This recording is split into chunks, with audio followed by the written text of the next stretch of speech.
I'm Tig, welcome to week 41 of me documenting my progress as a musician and guitarist. In this video, I'm going to show you what 6 weeks of daily picking progress looks like in terms of how much faster my picking got, and also me playing through a guitar solo that I wrote this week. So if you've been watching these videos for a while, you might know that number one, since the start of January this year, I've been playing guitar for at least an hour a day, and it's not to say that I didn't do that before, but like I haven't missed a single day of at least an hour, many times like an hour and a half, 2 hours, every single day to really push my playing forward more this year than I did last year.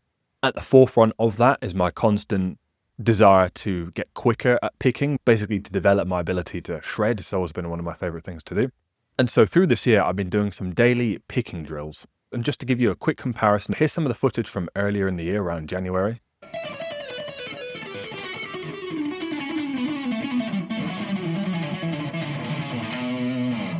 Compared to then some of it in March.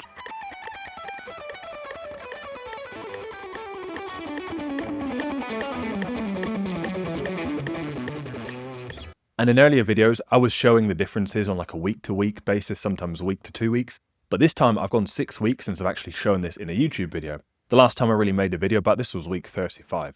And so you would think it's been 6 weeks later, I'm going to be so much better, the differences are going to be crazy. It's going to feel more worth putting in the video rather than it just being like incremental progress each week.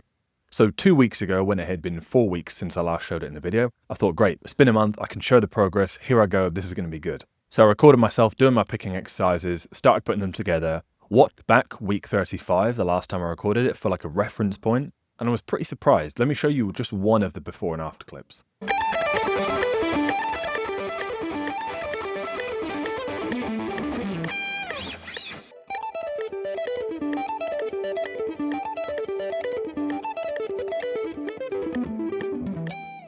Basically no different. There's not really any improvement. And this is something that I've been doing every single day. That particular exercise for a good 5 to 10 minutes every single day, which doesn't sound like a lot, but just doing that one singular motion focused every single day for at least 5 minutes, sometimes like 10 minutes, 15, every single day without fail, you would think that I'd be a bit quicker, right? But actually I'm exactly the same speed and not even really any cleaner.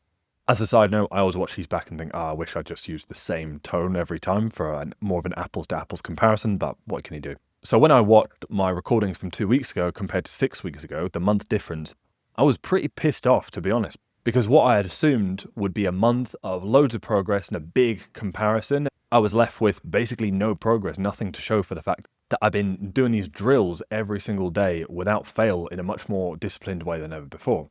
I was annoyed because I thought I'd been putting in this time every day and I've got nothing to show for it. How can I invest this time and get nothing back? So I remember going to bed that night pretty frustrated at myself. And then of course, woke up the next morning, kind of sat with this for a bit and just had it in my head throughout the day. And eventually I started to reflect on the other factors that contribute to what makes a practice session good. So like, what time of day was it? How long was I doing it for? Was I distracted? All these other contributing factors outside of just, I put in this time and I can say I did it. And that's when it hit me and I realized that out of those 30 days or that month or so in between where I've been doing it every day, probably less than half of those days, I could say that I was doing it with my full intention, really focused, not thinking about anything else, actually doing it in a way that was like pushing to get better, not just doing it for the sake of doing it and really thinking about what I was doing at the same time. Whereas the majority of the days, number one, I'd been cramming it in late night just before bed. Number two, by that point of the day, I had a million things going through my head, so I was sometimes distracted. I'd sometimes kind of be like looking at other things while I was doing it. Number three, which is largely cause of the last two factors, I was essentially just doing it to just tick the box and say that I'd done it. I guess before I had just thought that if I just put in the time and just tick the box every day, that compounds over time. I guess I was wrong. While that might be true some of the time, or to a certain extent, it seems that over the last month or so, I'd hit my wall of how far I could get by just doing it for the sake of doing it. And I'm now at a speed and a level with these picking exercises and with my right hand speed, that to get to the next level and to keep pushing and to keep getting faster, just putting in the time alone wouldn't entitle me to a better result. I actually have to put in that time with a certain minimum level of commitment, of focus and prioritization of when I'm doing it. That was a big light bulb moment for me, for which after I completely changed up my routine. And that meant that while previously I was putting in around an hour in the morning and then half an hour in the evening, I was kind of just jamming in the morning, doing what I felt like, and then doing the picking exercises in the night. Needless to say, I needed to switch that around.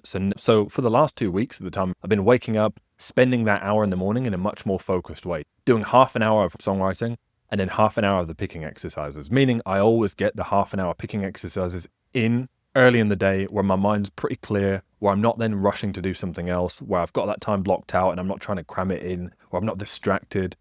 And what's more is doing it not just for the sake of doing it, but doing it and not thinking about anything else and really trying to push the boundaries of how fast I could go, or really pay attention to what feels hard at the time or why things are clunky, really try out different things like different micro hand movements and really experiment.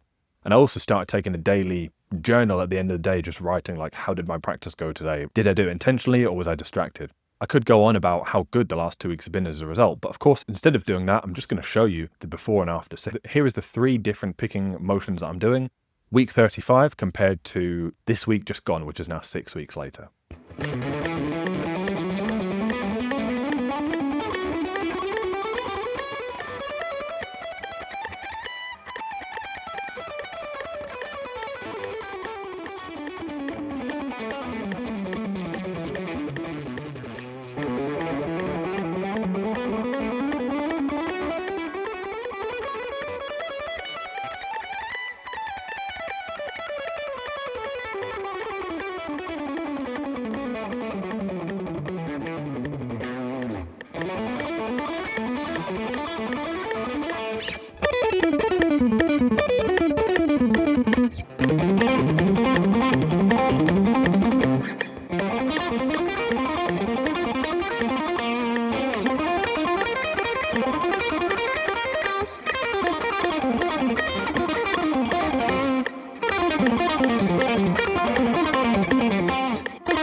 Now, you might watch this and think, wow, that is so much progress compared to before. You might watch this and think, still looks like fairly similar, maybe it's a little bit faster. And if it was the latter, I would definitely understand that point of view as well. I'm at a point now where I'm already pretty quick and pretty advanced, so the progression really is fine margins, even when it's good progression. But I know from where I'm standing, compared to what my progress was 2 weeks ago after 1 month of doing things half-heartedly, versus just the last 2 weeks of doing things fully 100%, I'm very happy with the progress, and I can definitely see that I've been wasting so much time and so much energy just ticking things off for the sake of doing them rather than actually giving it my best shot.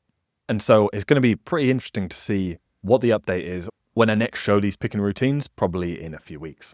Now, the other big part of my week that I thought was worth documenting in the realm of music and guitar was that I got unusually obsessed with a backing track on YouTube. So, like I kind of mentioned before, I always spend some time in the day just jamming, just doing whatever I feel like doing, so that I always have that balance of being disciplined and doing what I need to do to make me faster, but also just still keeping it something fun, creative, and something that has room to just be led by the passion first.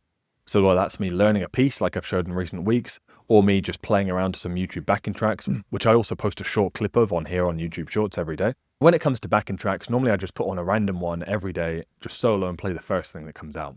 But this week I got really, really obsessed, meaning I played along to it every day, for this one backing track by Elevator Jam Tracks. So shout out to that channel, because the backing tracks are just so good and there's so many of them. There was this one track that really stuck with me, and I felt so inspired by it that I decided to actually sit down, take some time, and direct some creative energy into writing a guitar solo for it, rather than just improvising one. And most of the guitar playing I show in these videos, besides the picking exercises, is just me playing things off the top of my head. There's no pre-written ideas, it's just playing the first thing that comes out. And obviously I can do much better when I actually sit there, take the time to write something, to try out a few different ideas, and then put things together in a way that feels best afterwards. So I thought this was a good opportunity to show that, me actually writing and playing a more put together solo than what I usually show in these videos. So from here, I'm going to play that solo and close out the video. I hope you've enjoyed this week's entry and hearing my realizations, mostly about picking and the way I practice. If you enjoyed the solo that I'm now about to show, then you'll definitely love this channel and more of these videos, so hit subscribe and I'll see you on the next one. Let's get into it.